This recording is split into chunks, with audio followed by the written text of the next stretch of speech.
Hello hello YouTube, bienvenue sur Logic Invest. Aujourd'hui, quand on scrolle sur YouTube ou les réseaux, l'investissement en bourse a l'air totalement facile, hein. Vous allez voir que des miniatures avec des flèches vertes qui montent, des portefeuilles qui font plus 30% en un mois et des experts qui vous expliquent comment ils ont battu le marché depuis leur canapé en slip et en claquette. Clairement, on va arrêter avec ce mythe, hein. Aujourd'hui, on va redescendre sur Terre. Je vais vous montrer, moi, mon CTO, hein, sans aucun fil, comme je le fais souvent. Et je vous préviens, hier, il était un petit peu dans le rouge, hein. On n'a pas du tout subi une crise, on en est très très loin. Mais bizarrement, quand les marchés corrigent un peu, hein, et que les portefeuilles commencent à être un peu dans le rouge, vous avez énormément de créateurs qui deviennent silencieux. Oui, il n'y a plus trop de vidéos, mais la vraie vie d'un investisseur, et c'est surtout la vérité que je voulais vous donner dans cette vidéo, c'est que vous allez passer par énormément de moments, notamment si vous commencez un peu l'investissement. Vous allez prendre énormément de jours, vous allez prendre des moins 1, moins 2, moins 3, moins 4%. Vous allez peut-être avoir le portefeuille dans le rouge, mais on va voir dans cette vidéo que c'est pas grave du tout si vous avez investi dans des bonnes actions, que vous avez fait les bonnes démarches, notamment au moment d'analyser vos boîtes. Si vous êtes diversifié, si vous avez peut-être une partie ETF aussi, c'est justement peut-être le moment de regarder un petit peu votre watchlist et de passer à l'attaque. Bon, on voit que le portefeuille, franchement, aujourd'hui, il est à plus 83 euros. Bon, ça, on s'en fout. En plus-value cumulée, il est à 4007. J'ai vendu pas mal d'actions, moi, récemment. Il y a moins d'un mois, j'ai vendu du Meta. J'ai pris mes bénéfices sur Meta. Pris mes bénéfices sur Johnson Johnson. J'ai pris mes bénéfices sur BYD. Idem sur Weg Autoliner. J'ai vendu ma plus grosse perte à ce jour qui était Novo Nordisk, hein. Je suis totalement transparent avec ça. Je crois que j'ai fait moins 50% sur Novo. Heureusement, c'était une petite ligne, mais j'ai perdu quand même 500 balles sur l'affaire. Donc moi je le dis clairement, j'ai repéré en fait une autre action qui m'intéressait, c'est pour ça que j'ai vendu Novo. J'ai transféré cet argent-là sur Prada, c'était Prada il me semble. Et donc voilà ce que j'ai fait moi comme vente récemment, donc c'est pour ça que j'ai une petite plus-value cumulée à ce moment-là, parce que j'ai pris énormément de pognon. Mais j'en profite pour faire un peu de pub. Si vous voulez me suivre sur Twitter, vous aurez tout simplement toutes les insights de la chaîne totalement gratos. Vous saurez quand je vends, quand j'achète. Là, on voit que j'ai fait un achat d'NVIDIA pour 2000 balles le 2 mars. J'ai aussi toutes mes ventes du mois avec les récaps, etc. C'est pour ça que j'ai 20 000 euros en cash, parce que j'ai vendu pas mal d'actions récemment. Je suis passé un peu plus liquide. Pas forcément que je croyais en un crack demain, hein. Je suis pas Warren Buffett, j'ai pas une boule de cristal ou autre, et lui non plus. N'en a pas. Mais voilà, j'ai vendu quelques actions, donc mon portefeuille est un petit peu moins de plus-value latente, et c'est pas la fin du monde. Autre chose aussi que je voulais noter, voilà, clairement aussi, j'ai un petit Reddit, n'hésitez pas à me suivre sur les réseaux, n'hésitez pas à vous abonner d'ailleurs si ce n'est pas encore fait les mecs, abonnez-vous, mettez un petit commentaire sympa ou moins sympa d'ailleurs, c'est pas grave, je répondrai bien évidemment à tout le monde. Donc voilà, ça c'était le portefeuille de hier, clairement, quand vous allez commencer à investir, vous allez avoir des journées comme ça, mais vous allez en avoir mais des centaines les gars par semaine, hein. Enfin pas des centaines par semaine, des centaines par an. C'est quoi? C'est un moins 2%. Franchement, il n'y a rien du tout. Quand je suis arrivé sur Twitter hier, que j'ai vu que c'était quasiment la fin du monde, que je voyais des gens qui nous demandaient s'il fallait renforcer les pétrolières ou autre. C'est pour ça que j'ai fait un short, mais en fait, vous faites rien. Et dans ces moments-là, vous faites exactement ce que je fais moi le mieux, c'est-à-dire vous ne foutez rien du tout en fait les gars. Vous allez aller dans votre watchlist, vous allez regarder les sociétés qui vous semblent intéressantes au prix juste auquel vous les avez placées. Donc là j'ai un prix juste de 180 euros pour Nvidia. Moi j'ai fait mon DCA de mars sur Nvidia. Point barre les mecs. D'ailleurs j'en profite pour faire une petite pub aussi. Ce week-end arrivera l'analyse de SKNX. Je ferai le deep dive d'SKNX, je ferai le deep dive aussi de Micron Technologies, et je mettrai les deux liens GDoc dans la vidéo d'SKNX. Alors je ne sais pas si j'aurai eu le temps de faire les deux pour le week-end, mais voilà ce qui sortira dimanche, l'analyse de SKNX. Et ce que j'ai envie de dire aussi, c'est que pareil, j'ai hésité entre Nvidia et TSMC. TSMC, je la trouvais un peu chère, et j'avais pas forcément envie de payer une boîte entre guillemets pas forcément chère en termes de valorisation, mais c'est surtout, voilà, il y a une guerre Iran-États-Unis. Il y a toujours ce risque que la Chine peut envahir Taïwan, on n'en sait rien. Moi, je ne suis pas devin, encore une fois, j'essaye comment dire, de regarder les risques encourus pour les boîtes, et j'ai pas envie de payer un PE de 28 avec un forward de 20 sur une boîte où peut y avoir une dinguerie qui se passe actuellement à cause de ce qui se passe dans le monde. Donc voilà pourquoi je suis pas allé sur TSMC, mais je l'ai en portefeuille, enfin je l'ai en watchlist. Donc demain, hop, je vois TSMC qui commence à s'écrouler un peu. Je crois qu'en dollars, hein, si je parle bien, j'ai un prix juste de 300 dollars. On est actuellement, je crois, à 360. Si demain elle vient se rapprocher des 300 dollars, peut-être que ma poche de cash, bam, je vais la rediriger sur TSMC, peut-être que je vais renforcer d'autres sociétés, etc. Je n'irai pas sur les pétrolières, je l'ai déjà expliqué en short, mais voilà ce que vous devez faire en fait. Et voilà ce que les gens doivent expliquer, c'est que pendant très longtemps, quand vous allez investir, vous allez faire vos DCA, que ce soit sur ETF ou autre, et en fait, vous allez rien foutre. Voilà, tout simplement. Le meilleur investisseur, c'est un investisseur qui est mort, en fait. C'est vraiment exactement ça. Donc, vous vous enlevez toutes ces conneries de ouais, ça prend -5, -6, regardez mon portefeuille est dans le rouge, je renforce pas. Vous regardez vos prix et vous attendez tout simplement tranquillement.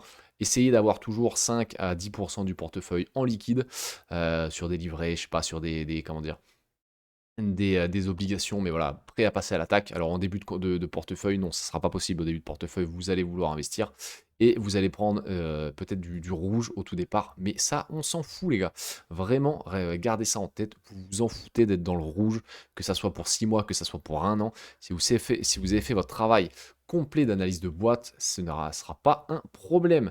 On va revenir maintenant en deuxième partie de la vidéo. J'avais fait, non, c'était pas ici, c'était là. J'ai fait une petite vidéo sur non, c'est pas Microsoft. C'était Stellantis et LVMH. Voilà, on va revenir un petit peu dessus. Voilà pourquoi moi, hop, on va un petit peu redébriefer les deux vidéos très vite. Sur Stellantis, j'avais dit on n'achète pas un couteau qui tombe, c'est une boîte qui n'a aucun fondamentaux solide, c'est de la merde. Et grand bien m'en a fait, vous voyez que tous ceux qui ont voulu reprendre Stellantis pour jouer un rebond, eh ben, ils l'ont eu, entre guillemets, dans le cucu, hein, parce que à 6,10 € à 6,50 €, ça vous fait quoi? Ça vous fait du 10%, voilà. Ils ont peut-être fait 10% et encore, ils auraient peut-être fait un peu plus s'ils avaient vendu là. Mais je pense qu'ils ont perdu du coup d'opportunité ailleurs. Et clairement, il y avait autre chose à jouer que aller chercher du Stellantis. Donc clairement, moi, je ne fais pas de trading. Donc Stellantis, poubelle. LVMH, pareil. On s'est un peu foutu de ma gueule quand j'ai dit qu'LVMH était cher, même à 500. On voit qu'on est revenu à 500. Moi, j'avais dit pourquoi pas si ça venait toucher des 420, 430 euros. Bon, bah peut-être que ça reviendra. Mais en tout cas, le titre est stabilisé autour de 500. Et on voit, voilà, hein, un mois après, bah, j'ai eu raison sur le court terme. À voir sur le moyen terme, sur le long terme, on verra.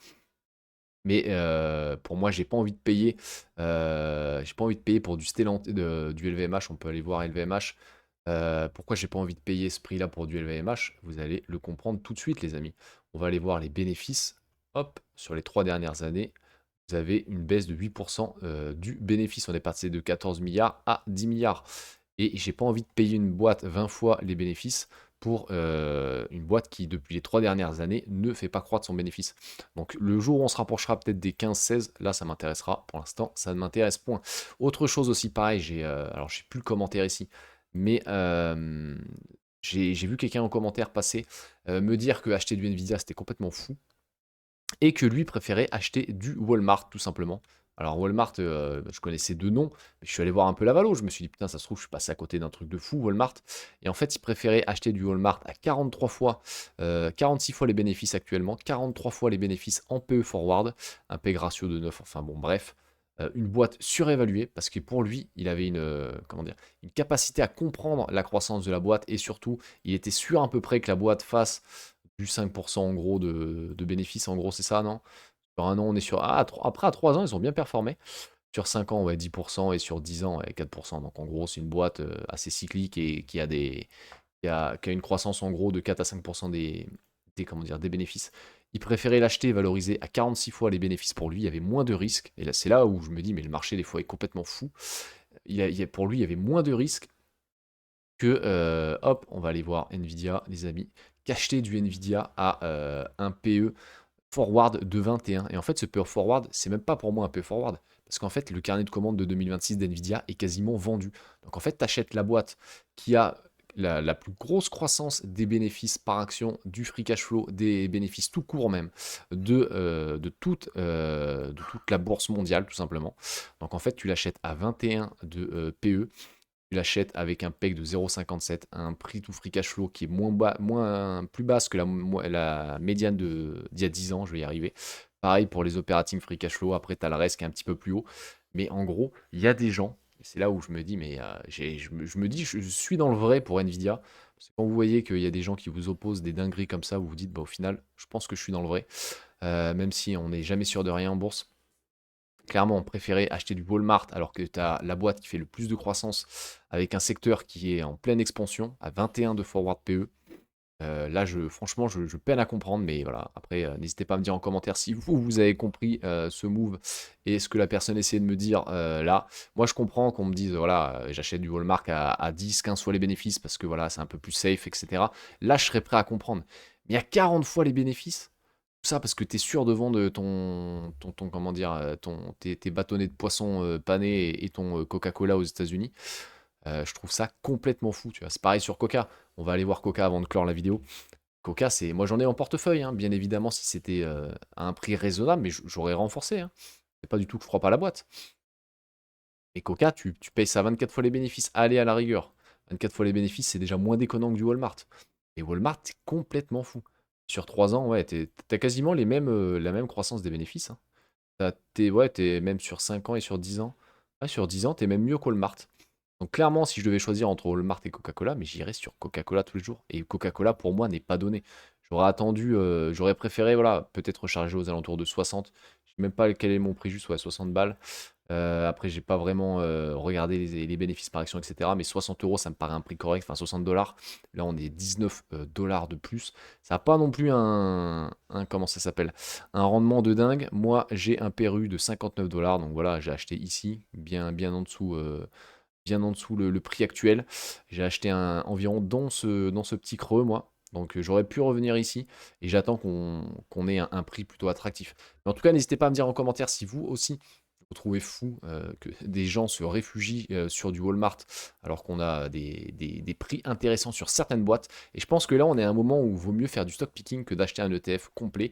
Et si vraiment le marché venait à se renverser, venait à tendre vers une grosse correction, là, il sera plus judicieux de renforcer nos ETF et d'acheter toutes les boîtes, entre guillemets, moins chères. Donc voilà ce que je pouvais dire un petit peu sur le sujet d'investissement et ce qu'il faut faire justement quand on a des marchés un peu indécis, les marchés qui baissent un peu. Bah, vous faites rien, vous allez vous boire un petit café dehors tranquillou, vous regardez de temps en temps votre watchlist, vous mettez même une petite notif si ça vient taper votre prix et c'est tout les amis. On se retrouve ce week-end nous pour du SKNX. N'hésitez pas à vous abonner, activer la cloche, mettre un pouce, un commentaire, allez me retrouver sur tous les réseaux sociaux les mecs. Venez sur Twitter. Venez faire grossir cette page Twitter, les gars. On fait tout péter sur Twitter. Et n'oubliez pas, investir est une formidable raison d'être heureux.